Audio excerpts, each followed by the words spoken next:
The basic idea behind preparing for the UGC NET exam using these books would be that if you happen to go with a single book, for instance, if you happen to go with Edward Albert, I think Edward Albert is a fantastic book that you could go through, but it's an advanced book that you need to look into after you have covered either William J. Long or Hudson. So by comparing both Hudson's book and William J. Long's book, you would understand that William J. Long's book is filled with so much facts that you do not find in any other book of the history of English literature. What would be the first step to taking the history of English literature would be to go with William J. Long. And what are the things that you would find in William J. Long would be the so many different facts regarding the life of writers. So many of the facts you find about writers in William J. Long's book will not be found anywhere else. So when it comes to preparing the history of English literature, you should not stick on to one particular book. It's highly advised that you go with the many writers who have wrote the history of English literature, because it will give you an overall view of all the different happenings around the arena of English literature. Know that the history of Britain as well as the history of English literature is just a matter of 2000 years, and in that the first 1000 years is not that much of a big deal, because you do not find that much literary activity, as well as you could just find those people developing themselves as a community, as a people, as a culture, and as a civilization. So first they were quite barbaric enough to keep on fighting among themselves and keep on invading other lands and so on. The process just goes on. But you could see a gradual development in that. When you get to what would be 1000 AD class, and when at this particular time, you see a multitude of people, a multitude of races coming into the island and settling there. They have found it as their home. They have mingled with other races. They have developed a language which has also, for that matter, dialects that are different from each other. And you could see that these people are forming together to make what would be a country, make what would be a culture. And what we are going to look now would be the next 400 years, which is very crucial for the development of English literature, the people, as well as the whole civilization for that matter. Because you see that this particular period is so important, as it is claimed as the formative period of English literature. So you could deem the first 1000 years as a baby being born, and you could see that it is struggling to walk, it is struggling to make sense of the whole world, and that is the state of affairs when you talk about the first 1000 years of English history. But when you come to the next millennium, and that would be the 1000th AD, you would see that there is a vast difference in the perspective of these people. These people have evolved so much that they could not do so in the previous 1000 years. They have developed to an extent where 300 years or 400 years doesn't seem to be much of a time to see that kind of a growth in a civilization that was just formed.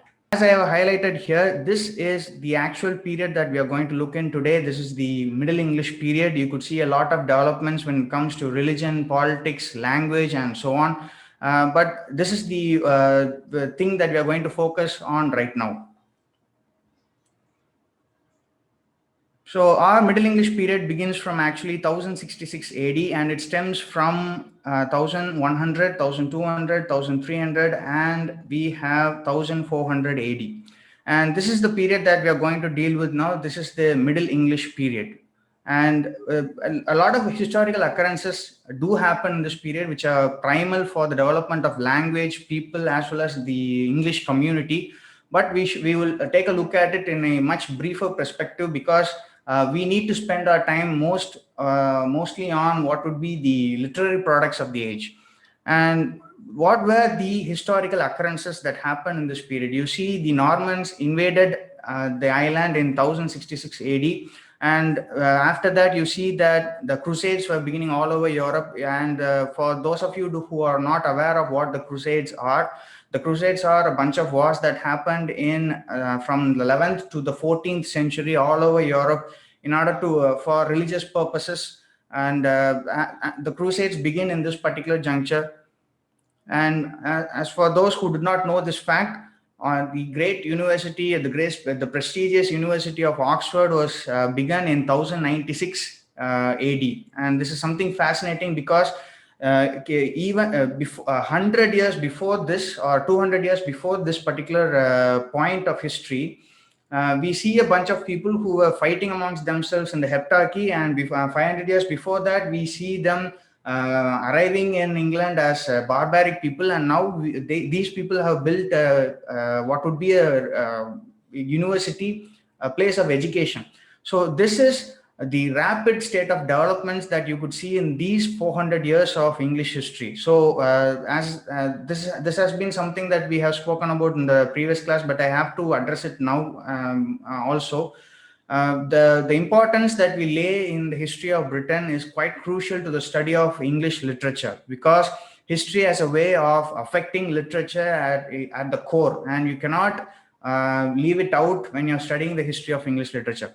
So we have the University of Oxford beginning, and you have the murder of Saint Becket. This is also a very crucial historical event that connects itself to the literature of this language, because for all of you know why those 29 pilgrims set off to on a journey, and why Chaucer used that particular journey to write his Canterbury Tales. It's all due to this particular historical event, the murder of Saint Thomas Becket. And after nearly 100 years after Oxford University was begun, you see the University of Cambridge being erected. And this is just a matter of a proof to illustrate how these 400 years are full of rapid developments. And this, the later part of this period that we are studying, from AD 1200 to 1400, you will see a lot of developments. For instance, you find the Magna Carta being signed, the Magna Carta being the first hint of what would be deemed later as democracy. And after that, you have the model parliament, a sure sign that these people require a government to run the whole country. And you have the 100 Years' War, which is so impactful when you consider the literature that was produced in that period. And then you have Black Death, which is very crucial to this particular period, because the Black Death actually resulted in what would be the Peasants' Revolt. So each age in English literature is either a reaction to what happened before, and likewise, when you go to the historical events that happened throughout history, you would find that each event is a result of what happened earlier. And the Black Death actually caused what would be the darkest of times in the English soil.